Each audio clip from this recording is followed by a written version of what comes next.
Usa ka lalaki sa Zamboanga City ang naturukan og managlahing brand sa COVID-19 vaccine sa sulod sa usa ka adlaw. Ang insidente gipaimbestigahan na sa Zamboanga City Health Office. Ani ang report ni James Paulo Yap.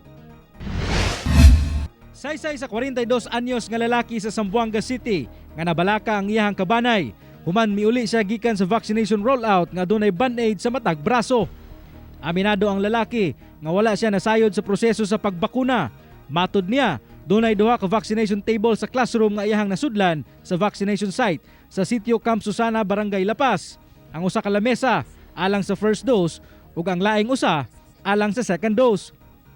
Milinya kuno siya aron magpaturok og first dose sa AstraZeneca. Dayon milinya usab sa laing lamesa alang sa second dose sa Sinovac vaccine. Kabar, ya kabate. Ya, di ba tayo niya sa STO card? Este card, nam. Daya pa sila, ya klabo ko na. Ang may pregunte ko na ele, tiyan ni birada, okay asete. Tungod niini, gididan una sa Zamboanga City Health Office nga mo report sa trabaho ang lalaki samtang ginaobserbahan kini. Hinuon ana kuno sa stable nga kahimtang ang lalaki. Paimbestigahan na sab sa buhatan ng insidente. Matod sa head sa CHO nga si Dr. Dulce Miravite, mamahimo man hinuon ang mix match sa mga vaccine.